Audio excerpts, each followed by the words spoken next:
ሚዲያ ቤተሰቦች እንዴት አላችሁ? በያላችሁበት የዓለም ጫፍ በያላችሁበት የሀገር ጥግ ሁሉ ሰላም፣ ፍቅር፣ ጤና ትሆኑ ዘንድ ዘወትር ምኞታችን ነው።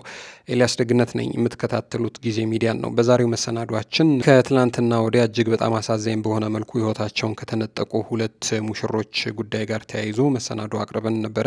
ታዲያ ከዚህ ጉዳይ ጋር ተያይዞ በተለይ ደግሞ ከዚህ ወደ ሰሜን ሸዋ አካባቢ በሰርጉ ማግስት ሕይወቱን ካጣው ሙሽራ ጋር ተያይዞ የቅርብ ሰው የቤተሰብ አካል ይህ ሙሽራ እንዴት ባለ ሁኔታ ሕይወቱን ሊያጣ እንደቻለ በአሳዛኝ መልኩ ጉዳዩን ነግረውናል። እጅግ በጣም በሚገርም መልኩ እንግዲህ የሙሽራ የሰርጉ ቀን እጅግ በጣም ደስተኛ ሆኖ ሲጨፍር ውሎ ሲጨፍር አምሽቶ ሌሊት 9 ሰዓት አካባቢ ነው ሽንት የመጣ ብሎ ወደ ጓሮ ከገባ በኋላ ራሱን አንቆ መገኘቱንና ከዛ በኋላ ደግሞ እጅግ በጣም በሚገርምና በሚደንቅ መልኩ እንግዲህ ሞቱ ከታወጀ በኋላና ወደ መቃብር እየሄደ ባለበት ሰዓት ታዲያ መቃብሩ ውስጥ ከመግባቱ በፊት የሬሳ ሳጥን ውስጥ እንዳለ መንቀሳቀሱና ደግሞ በሕይወት ከዛ ውስጥ መውጣቱም በተመለከቱና ሌሎች ጉዳዮችን እንግዲህ የቅርብ ቤተሰቦች በዝርዝር ነግረውናል።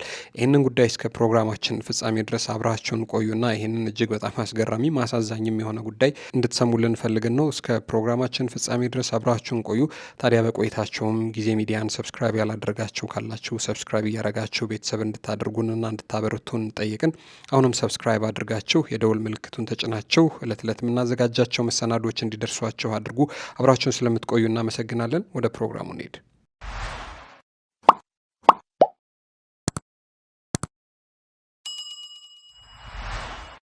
ሄሎ፣ ጤና ይስጥልኝ። ጤና ይስጥልኝ። እንዴት አሉ? እግዚአብሔር ይመስገን። ፈቃዶ ከሆነ እንተዋወቅ። ወይንሸት እባላለሁ ከዚህ ከአዲስ አበባ። መልካም።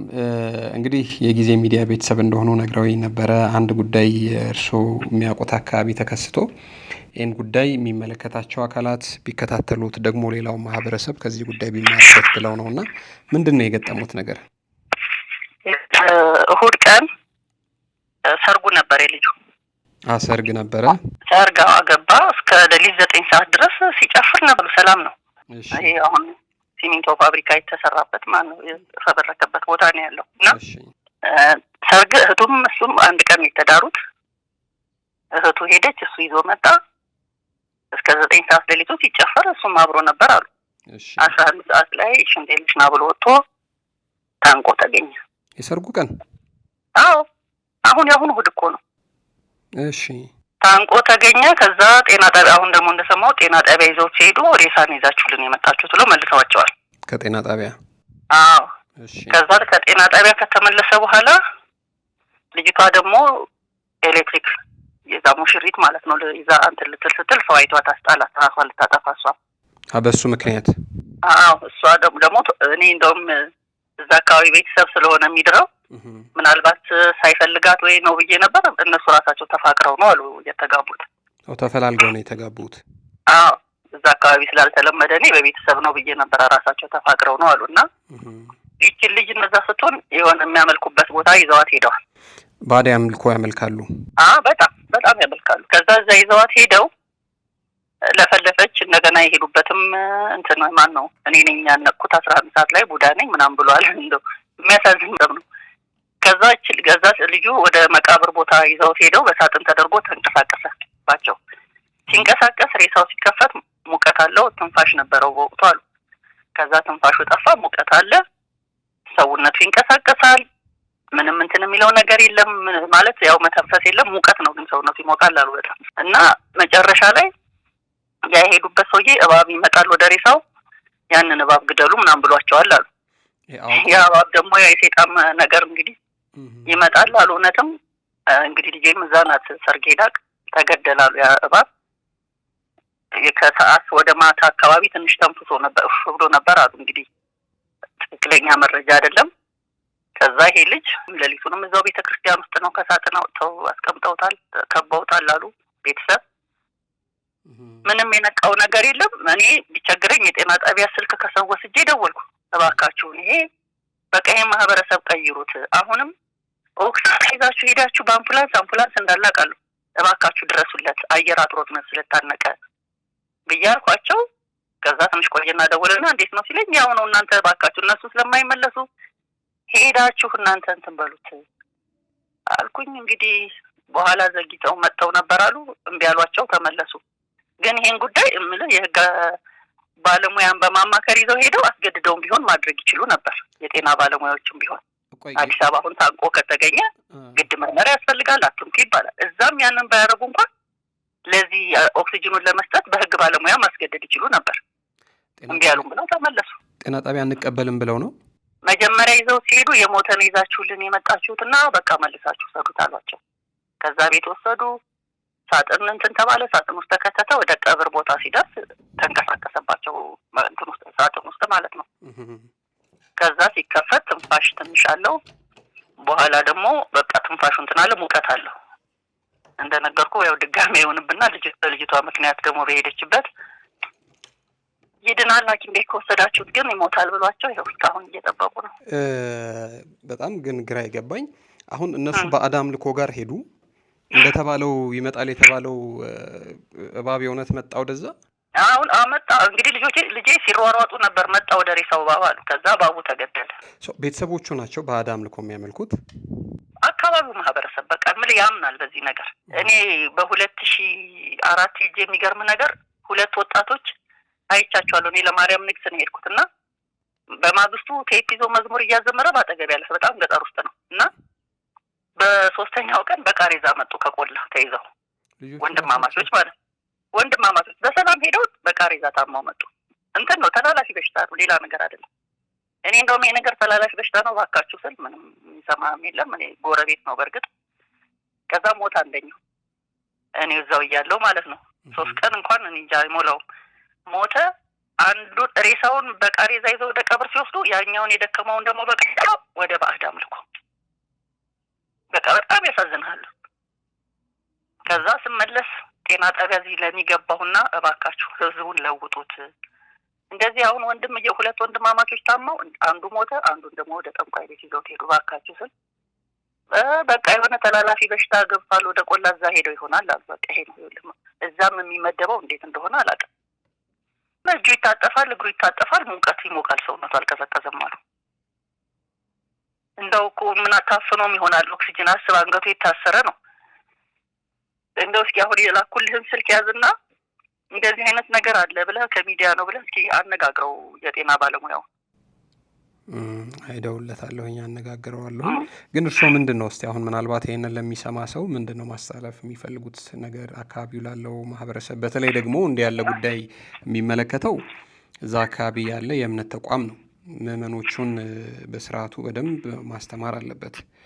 መንግስትም ቢሆን እንደዚህ የንቃተ ህሊና ፕሮግራሞችን ማዘጋጀት አለበት። ከዛ አንጻር ግን በደንብ አካባቢውንም ደጋግሞ ስለሚያውቁት ምንድነው ማለት ነው። እኔ ተወልጄ ያደግኩት እዚሁ አዲስ አበባ ነው። የእናቴ ሀገር ነው ያ እና ዘመድ ለመጠየቅ ነው እንጂ የሚሄደው እዛ ነዋሪ አይደለሁም። እሱም በ4 በ5 ዓመት ነው የሚሄደው። አልሄድም ገዳል ስለሆነ ትንሽ ስለሚከብደኝ አልሄድም በየጊዜው። ስለዚህ እኔ ማስተላለፍ የምፈልገው ከዛ የወጡ ብዙ የተማሩ ልጆች አሉ። ብዙ እነዛ የተማሩ ልጆች ወላጆቻቸውንም አካባቢውንም ቢያስተምሩና ቢለውጡ ከዚህ ነገር ውስጥ ቢወጡ በቃ አሁን መትረፍ የሚችል ልጅ ነው አሁን ወደ ጉድጓድ እየወሰዱት ያለው። ስለዚህ የዛ ሀገር ተወላጅ የሆነ በሙሉ ቢያስተምር። ስለዚህ እኔ እንጃ እንግዲህ እንደው ቢለወጥ ማህበረሰቡ ጥሩ ነው። ለወደፊት እንደው ባይደጋገም ነገር ነው። ልክ ነው። ግን ወደ መቃብር ተቆፍሮ ሊቀበር እየሄደ ነው ሳጥን ውስጥ የተንቀሳቀሰው። ሳጥኑ እኮ ተይዞ ቀብር ሊወስዱ ማነው ሊቀብሩት እኮ ቤተክርስቲያን ግቢ ደርሷል እኮ ሬሳው። ከዛ ነው የከፈቱት። እዛ ቤተክርስቲያን ደርሰው እንቅስቃሴ የተሰማቸው ከዛ ከፈቱት። እሺ አሁን የላኩልኝ ስልክ የጤና ጣቢያው ኃላፊ ነው። አዎ እንደው ኢንፎርሜሽን ደርሶኝ ነው ብለህ እባክህ ጠይቀው እና ያለህን ነገር ደውለህ አሳውቀኝ። ችግር የለም። እሺ አባይ። እሺ ክብር ይስጥልኝ። በጣም ነው የማመሰግነው። እሺ ሰላም። እሺ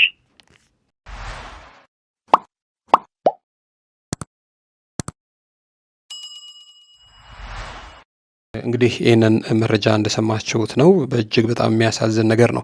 ታዲያ ከዚህ ጉዳይ ጋር ተያይዞ ይህንን መረጃ ያቀበሉን የጊዜ ሚዲያ ቤተሰብ እንደነገሩን ከሆነ እንግዲህ ልጁ በወቅቱ ወደ ጤና ጣቢያ ሄዶ ከጤና ጣቢያ አይ በቃ ልጁ ሕይወቱ አልፏልና ብለው እንደመለሷቸው ነግረውን ነበር። ከዚህም ጋር ተያይዞ ታዲያ የሚመለከታቸውን አካላት እንዳናገር ስልክ ሰጥተውኝ ነበር። እኔም በቀጥታ የስልክ መስመር ይመለከታቸዋል የተባሉትን የጤና ጣቢያውን ኃላፊ ወይም ደግሞ ሜዲካል ዳይሬክተሩን አግኝቻቸው ነበረ። በእርግጥ ከሳቸው ጋር አውርተናል። ፍቃዳቸው ስላልሆነ የእሳቸውን ድምጽ ማስተላለፍ አልችልም። ግን ከእሳቸው ጋር በነበረኝ ቆይታ ምንድነው ስለ ሁኔታው አንስቼባቸው ነበረ። እዛ እናንተ አካባቢ እንደዚህ ያለ ኬዝ ተከስቶ አንድ ሰው በህይወትና በኑረት መካከል ሆኖ ትንፋሽ አጥሮት ወደ እናንተ ጋር መጥቶ ነበር። እናንተ ግን ልጁን አይበቃ ሞቷል፣ አስክሬን ይዛችሁ የመጣችሁት ብላችሁ መልሳቸዋል። ልጁ ግን ሙቀትም ነበረው፣ ደግሞ በትንሹ የሚተነፍስ ነበር የሚል ቅሬታ እየተነሳ ነው ብዬ ጥያቄውን አንስቼላቸው ነበረ። እንግዲህ ግለሰቡ ግን ያሉኝ ምንድነው ስለዚህ ጉዳይ ሰምተናል፣ ግን ማንም ሰው እንደዚህ ያለ ነገር ወደ እኛ ጋር ይዞ አልመጣም። እኛ የሙያ ግዴታ አለብን። እንደዚህ ባለ ሁኔታ ውስጥ የሚመጣ ሰው የምንመልስበት ምንም አይነት ሁኔታ የለም። የተፈጠረውን ነገር ግን በአለፍ ገደም ሰምተናል። እንደዚህ ያለ ጉዳይ ግን ሰምተናል። የሰርጉ ዕለት ማታ ታንቆ የሞተ ሰው እንዳለና እንደዚሁም ደግሞ ወደ መቃብር አካባቢ እየወሰዱት እያለ የሬሳ ሳጥን ውስጥ ስለመንቀሳቀሱ ይህንን ጉዳይ እንግዲህ በአለፍ ገደም በጭምጭምታ ሰምተናል እንጂ እኛ ጋር የመጣና እንደዚህ ነው ብለን የመለስነው ሰው የለም ሲሉ ጉዳዩን በተመለከተ በጣም በቅንነት በዝርዝር አብራርተው ሰጥተውናል። አንዳንድ ጊዜ ግን አንዳንድ ሰዎች በእርግጥ ሕክምና ከመምጣት እዛ ላይ እንደተባለው ወደ ተለያየ ባዕድ አምልኮ የሚሄዱ ግለሰቦች አሉ። ያ ማለት ግን ያው የአካባቢው ማህበረሰብ ይወክላሉ ማለት አይደሉም። የፈለጉትን የማምለክ ነጻነት ስላላቸው የፈለጉትን ማድረግ ይችላሉ። ግን ሲበስባቸው ደግሞ የሚመጡም አሉ ብለው ይህንን ጉዳይ በተመለከተ እንግዲህ ከጤና ጣቢያው ኃላፊ ጋር በስልክ ተነጋግሬ ያለው ማለት ነው። እንግዲህ ከዚህ ጉዳይ ጋር ተያይዞ ያለው መረጃ ይህንን ይመስላል። እንግዲህ አንዳንድ ቦታዎች ላይ እጅግ በጣም ደስ በማይል ሁኔታ ያው የባዕድ አምልኮዎች አሉ በተለያዩ የሀገሪቱ ክልሎች። እንግዲህ አንድ ቦታ ላይ ብቻ ያለ ማህበረሰብ ሙሉውን እንደዚህ ያለ ነገር ውስጥ ተዘፍቋል፣ እንደዚህ ያለ ባህል ውስጥ አለ ብሎ ማለት የማይቻልበት ሁኔታ ውስጥ ነው ያለ ነው። ግን በተለያዩ የሀገሪቱ ክፍል ውስጥ የሚገኙ እንደየቦታውና እንደየስፍራው እንግዲህ በዚህ የባዕድ አምልኮ ውስጥ ያሉ ሰዎች አሉ። እንግዲህ ዓለም እንደዚህ ካለ የሰይጣን አሰራር በጭራሽ ልትላቀቅ አልቻለችም። ደግሞ ልፍ ሲሉም እንግዲህ አልፎ አልፎ ከዚህ ጉዳይ ጋር ተያይዞ የምንሰማቸውም ታሪኮች አሉ። ይህንን በተመለከተ እንግዲህ መንግስት ማህበረሰቡ ላይ ንቃተ ህሊና ስራ መስራት አለበት። በሌላ መልኩ ደግሞ የቤተ እምነት ተጠሪዎች፣ ኃላፊዎች፣ ቤተ እምነቶች ምእመኖቻቸው ላይ በሰፊው መስራት እንደሚጠበቅባቸው ይህ ታሪክ እጅግ በጣም ማሳያ ነው ብለን እናስባለን። ከዚህ ጉዳይ ጋር ተያይዞ እናንተ የምታውቁት ታሪክ ካለና ደግሞ እዚህም ላይ የተሰማቸውን ስሜት በሀሳብ መስጫ ሳጥን ላይ ብታሰፍሩልን እንወዳለን። አብራችሁን ስለቆያችሁ እጅግ በጣም ከልብ አድርገን እናመሰግናለን። ክበሩልን።